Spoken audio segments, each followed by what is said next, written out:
In the annals of British crime, the name Levi Bellfield stirs a unique blend of horror, revulsion, and bewilderment. He was not just a murderer. Bellfield was a predator who stalked his prey in plain sight, targeting young, vulnerable women in suburban London. His notoriety rests on a combination of ruthless cruelty and sheer audacity, as he eluded capture for years before finally facing justice. The media dubbed him the bus stop killer, due to his preference for attacking young women near public transportation hubs, further amplifying the terror he instilled in his community.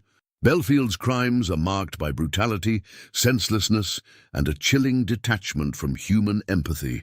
However, beyond the grisly nature of his attacks, his case raises profound questions about the psychology of a killer, the failings of law enforcement, and the societal factors that allowed a man like Bellfield to prey on his victims unchecked for so long. How did this unassuming man, a father and seemingly average citizen, descend into such darkness? How did he manage to evade authorities for years despite leaving behind a trail of shattered lives? To understand Levi Bellfield is to delve into the mind of a man whose capacity for violence seemed boundless, a man whose crimes would become the stuff of nightmares. This documentary seeks to unearth the details of Bellfield's life, his murders, the investigation that led to his eventual arrest, and the lingering effects of his crimes on both his victims, families, and society as a whole. Levi Bellfield was born on May 17, 1968, in Isleworth, West London. While many serial killers exhibit signs of psychopathy from a young age, Bellfield's early life seemed relatively ordinary, even though it was not devoid of challenges. Raised by a single mother after his father's untimely death when he was just 10 years old, Bellfield's early experiences of loss and instability may have played a role in shaping his worldview. However, no single event could have predicted the violent path he would later take. As a young man, Bellfield appeared to be nothing more than a small-time crook.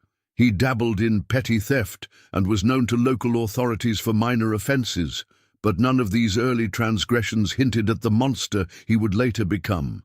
Bellfield was charismatic and manipulative, traits that allowed him to conceal his darker impulses. Women were often drawn to him, unaware of the lurking danger. Despite a lack of formal education, Bellfield was street-smart, and by the time he reached adulthood, he had built a small empire in the parking and nightclub industry. On the surface, he seemed to be thriving. But behind the facade of success, his personal life was spiraling out of control. Bellfield was a controlling, abusive partner and father. His relationships were marred by domestic violence, and his children bore witness to his unpredictable, violent temper. For those who knew him, Bellfield's behavior in private was increasingly erratic. The abusive relationships, the controlling tendencies, and the simmering rage were all warning signs of a man on the edge. But few could have predicted just how far he would fall, or how deadly his descent would be.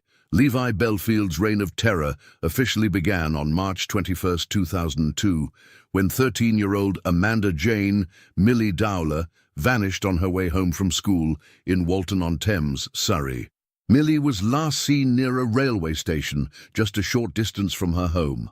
Her disappearance sent shockwaves through the local community, sparking one of the largest missing person searches in British history.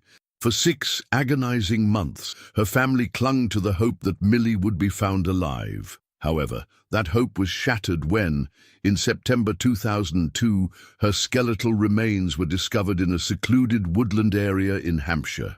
The investigation into her death would stretch on for years, with no significant leads. It wasn't until 2008 that Levi Bellfield would finally be connected to her murder, although the details of how he kidnapped and killed her remain murky. At the time of Milly's disappearance, Bellfield was living just a few miles away. It's believed that he abducted her as she walked home, lured by the opportunity to target a vulnerable young girl. The brutal nature of her death would become a hallmark of Bellfield's modus operandi: cold, calculated, and utterly devoid of humanity. After Milly's murder, Bellfield's thirst for violence only seemed to grow. Less than a year later, on February 4, 2003, 19-year-old Marsha McDonnell was brutally attacked just yards from her home in Hampton Town, London. She had just returned from a night out with friends and was struck repeatedly on the head with a blunt object, likely a hammer. Despite being rushed to the hospital, Marsha succumbed to her injuries. For months, the police were baffled. There were no witnesses, no obvious suspects, and no motive. Bellfield had become a ghost, striking quickly, viciously, and then disappearing into the night. Just over a year later, on August 19, 2004, 22-year-old French student Amélie Delagrange met a similar fate. She had missed her bus and was walking home across Twickenham Green when Bellfield ambushed her. Like Marsha, Amélie was struck on the head with a blunt object and left to die. Her lifeless body was discovered by a passerby in the early hours of the morning. What made Bellfield especially terrifying was the randomness of his attacks. There were no clear patterns in terms of victim selection beyond the fact that they were young, blonde, and female. He often targeted women near bus stops or railway stations, striking them when they were most vulnerable. His attacks were opportunistic, and it's believed that there may be more victims who never came forward, either because they survived the attack or because their cases were never linked to him. In addition to the confirmed murders, Bellfield is suspected of attacking several other women, including 18-year-old Kate Sheedy, who miraculously survived a vicious assault in May 2004. As Kate walked home, Bellfield deliberately ran her over with his car, reversing over her body to ensure maximum damage. Incredibly, Kate survived, though she sustained life-altering injuries. Her testimony would later become crucial in bringing Bellfield to justice. Levi Bellfield's ability to evade detection for so long stemmed from a combination of factors: the randomness of his attacks, the apparent lack of motive, and the fact that he was hiding in plain sight as a seemingly unremarkable man. He was a predator who thrived on blending into his environment, maintaining an outwardly normal life while concealing his violent impulses. This ability to lead a dual existence meant that it took years before police could begin to piece together the horrifying puzzle he left behind. However, the investigative efforts to catch him were extensive and painstaking, involving advanced forensic techniques, tireless detective work, and crucial survivor testimonies. When Milly Dowler disappeared in March 2002, the Surrey police immediately launched a large-scale search operation. Her case garnered massive media attention, with her face plastered across newspapers and television broadcasts nationwide. The circumstances surrounding her disappearance, a 13-year-old schoolgirl vanishing in broad daylight, created a public outcry. The police were desperate to find her alive, and the Dowler family lived in constant torment, hoping for her safe return. For months, investigators scoured the area where Milly was last seen, canvassing witnesses and looking for any clues that might lead them to her. However, Levi Bellfield managed to remain off their radar. At the time, he lived only a short drive from where Milly was abducted, but there was little to connect him to the crime. The randomness of the attack meant that police had no immediate suspects. Bellfield's history of violence and domestic abuse wasn't enough to flag him during the initial stages of the investigation. Furthermore, there were missed opportunities to link Bellfield to the abduction. Police were aware of his violent tendencies, but his offenses were primarily related to domestic violence, which hadn't yet escalated into the public attacks for which he would later become infamous. With no direct evidence tying him to Milly's case, Bellfield remained a free man, emboldened by his ability to slip under the radar. The discovery of Milly's body in September 2002, 6 months after her disappearance, did little to narrow down the list of suspects. Her remains were found in a secluded woodland area in Yateley Heath, over 20 miles away from where she was last seen. The advanced decomposition of her body made it difficult for investigators to determine the exact cause of death, and critical forensic evidence was lost as a result.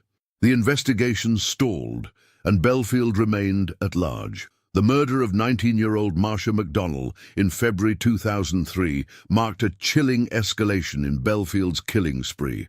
Unlike Milly, who had been abducted, Marsha was attacked near her home after returning from a night out with friends. She was brutally struck on the head with a blunt object, likely a hammer, in a frenzied assault that left her with fatal injuries. The randomness of the attack made it difficult for investigators to draw any immediate connections to Milly Dowler's case. For the Metropolitan Police, Marsha's murder posed an alarming new challenge. Her case was entirely without motive. No robbery, no sexual assault, no personal connection to the killer. The randomness of her murder suggested the work of a sadistic, opportunistic predator. Investigators were left with little forensic evidence, and despite their best efforts to track down witnesses, no one had seen the attack unfold. There was growing concern that Marsha's killer might strike again, but there was no way to predict when or where.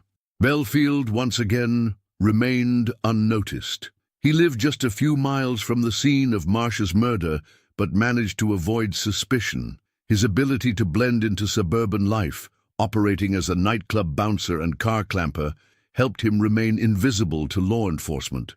Then, in August 2004, Bellfield killed again. This time, his victim was 22-year-old Amélie Delagrange, a French exchange student studying in London. Like Marsha, Amélie was attacked at random as she walked home near Twickenham Green.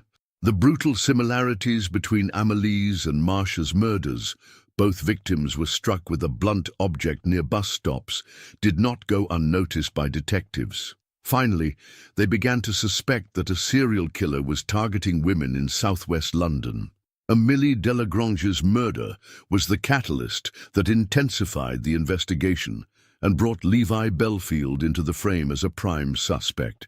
While the police had struggled to piece together enough evidence in the previous cases, the growing suspicion of a serial killer targeting women near public transportation hubs gave them a new avenue of investigation.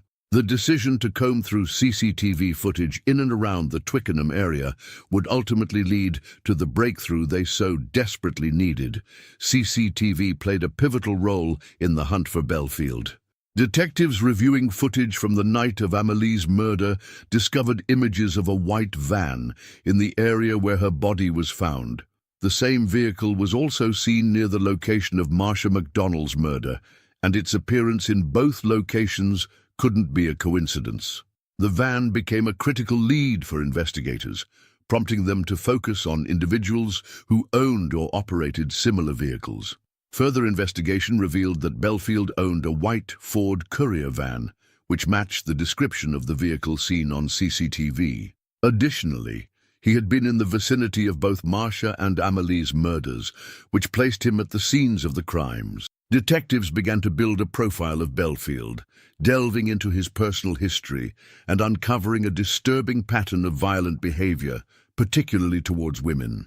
Bellfield's violent tendencies and the fact that he lived near the scenes of several of the attacks made him a prime suspect. Detectives interviewed dozens of witnesses, including former girlfriends and acquaintances, who described him as controlling, abusive, and prone to violent outbursts. This information, combined with the CCTV evidence, pointed squarely to Bellfield as the killer.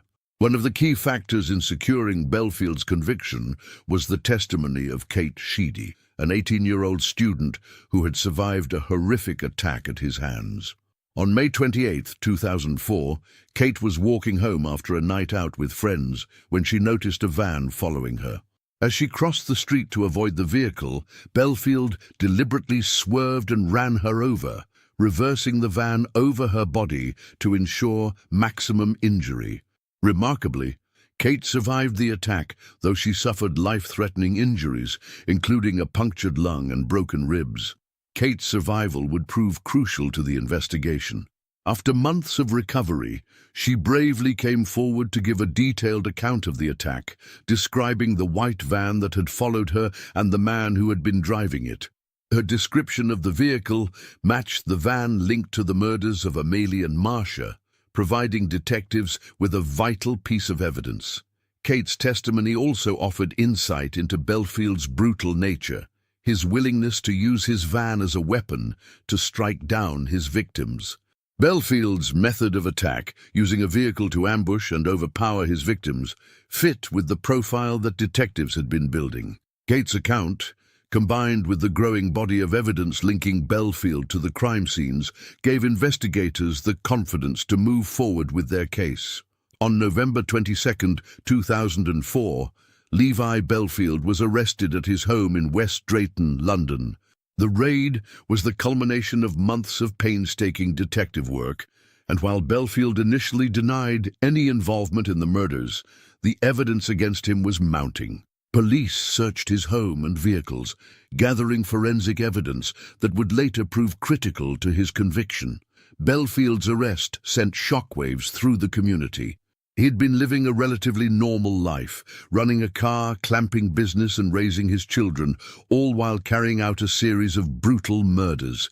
For those who knew him, the revelation that he was a serial killer came as a complete shock. He had managed to maintain the appearance of a typical family man, but behind closed doors, he was controlling, abusive, and violent, a ticking time bomb. During his initial interviews with police, Bellfield remained calm and composed, denying any involvement in the attacks.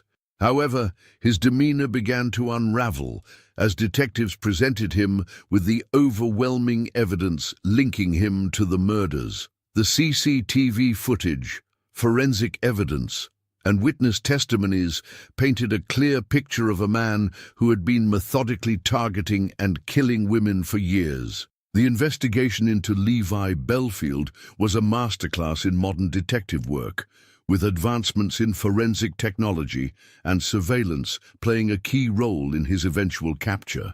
However, it also highlighted some of the challenges that law enforcement faces when dealing with predators who blend seamlessly into society, evading capture by preying on the vulnerable and attacking at random. Part 4.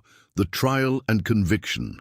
Levi Bellfield's trial was one of the most highly publicized and anticipated criminal proceedings in recent British history. By the time he was arrested in 2004, the full extent of his crimes was only beginning to emerge. What made the trial so significant wasn't just the nature of his heinous acts, but also the sheer randomness and senseless brutality with which he carried them out. The trial was a culmination of years of painstaking detective work, forensic investigation, and testimony from witnesses who had survived Bellfield's attacks. It finally brought an end to his reign of terror. Preparation for the trial, building a case against Bellfield. When Bellfield was first arrested, the police had strong circumstantial evidence linking him to the murders of Marsha McDonnell, Amélie Delagrange, and the attempted murder of Kate Sheedy. However, building a case that would hold up in court required careful attention to detail. The prosecution had to ensure that the case against Bellfield was airtight, as he had vehemently denied any involvement in the crimes.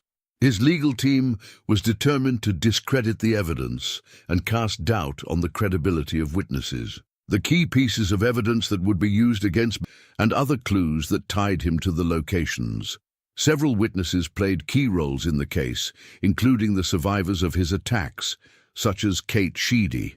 Their first-hand accounts provided crucial insight into Bellfield's violent tendencies and his method of attack. The preparation for the trial also involved re-examining Bellfield's background and past behavior. Investigators dug deep into his history of violence, abusive relationships, and his involvement in local crime. Testimonies from former partners and acquaintances painted a picture of a man who was controlling, unpredictable, and often abusive, particularly towards women. This background provided critical context for the jury, illustrating how Bellfield's violence had escalated over time, leading to his killing spree. On October 1, 2007, Levi Bellfield's trial commenced at the Old Bailey, London's Central Criminal Court. The atmosphere surrounding the trial was charged with emotion. Families of the victims attended the proceedings, hoping for justice after years of anguish, while the media kept the public informed of every development. Bellfield's notoriety as the bus stop killer gripped the nation, and the trial drew intense public scrutiny. The prosecution was led by Brian Altman, QC, a highly experienced barrister who presented the case with meticulous detail. Altman described Bellfield as a predatory and violent man who had a particular hatred for young women.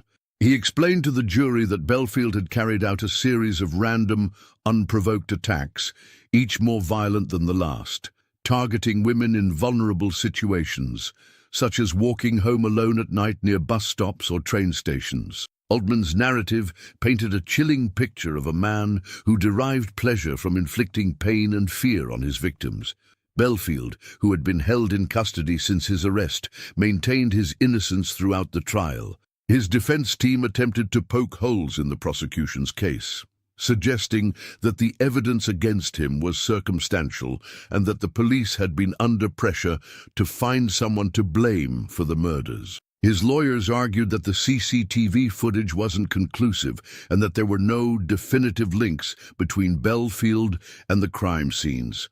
They also questioned the reliability of the witnesses who had identified him as the man responsible for the attacks. One of the most emotionally charged moments of the trial came when Kate Sheedy, one of Bellfield's surviving victims, took the stand. Kate had been run over by Bellfield in May 2004, an attack she barely survived. Her testimony was crucial in establishing Bellfield's violent tendencies and linking him to the series of attacks. Kate Bay, who had been just 18 years old when Bellfield tried to kill her, spoke with remarkable composure despite the trauma she had endured. She recounted the events of that night in vivid detail, how she had noticed a white van following her as she walked home, and how Bellfield had deliberately run her over, reversing over her body to inflict maximum damage. Kate described the terror she felt as she lay on the ground, severely injured, while Bellfield's van drove away into the night. Her testimony was a powerful moment in the trial, not only because it directly linked Bellfield to the crime, but also because it provided a window into the sheer brutality of his actions. Kate's survival and her bravery in coming forward to testify played a crucial role in the prosecution's case. Her account of the attack helped the jury understand the lengths to which Bellfield was willing to go to harm his victims. The prosecution's case against Bellfield was built around a pattern of predatory behavior. Altman presented a clear picture of Bellfield's escalating violence, starting with Milly Dowler's abduction in 2002 and culminating in the murders of Marsha McDonnell and Amélie Delagrange. He highlighted the similarities in the attacks. All three women were young, blonde, and attacked near bus stops or train stations. In each case, Bellfield had ambushed his victims in secluded areas where they were unlikely to encounter help. One of the prosecution's strongest points was the consistency of Bellfield's modus operandi. Bellfield's method of striking his victims from behind with a blunt object, often in the dead of night, demonstrated a pattern of premeditation. He had chosen locations where his victims were isolated, and he had attacked with such force that his intention to kill was unmistakable. The CCTV footage of Bellfield's van near the scene of Amélie Delagrange's murder was another critical piece of evidence. The jury was shown footage from the night of her death, which placed Bellfield's van in the vicinity of the crime at the exact time of the attack. This evidence, combined with forensic analysis of fibers and other materials found in Bellfield's van, placed him at the scene of multiple attacks. The prosecution also presented witnesses who had known Bellfield personally. His former partners, including Emma Mills, testified about his controlling and violent behavior. Emma described Bellfield as a man who was charming in public, but abusive and domineering in private. She recounted incidents of physical violence and psychological abuse, painting a picture of a man who had a deep-seated hatred for women. This testimony further solidified the prosecution's portrayal of Bellfield as a predator who viewed women as objects to be controlled and punished. Throughout the trial, Bellfield maintained his innocence. His defense team, led by barrister William Boyce QC, argued that the evidence against him was circumstantial and that the police had focused on Bellfield to the exclusion of other possible suspects. Boyce emphasized the lack of direct forensic evidence linking Bellfield to the murders. There were no fingerprints, no DNA, and no definitive physical evidence tying him to the crime scenes. The defense also questioned the reliability of the CCTV footage. They argued that while the footage showed a white van near the scenes of the murders, it was not conclusive proof that Bellfield was the driver.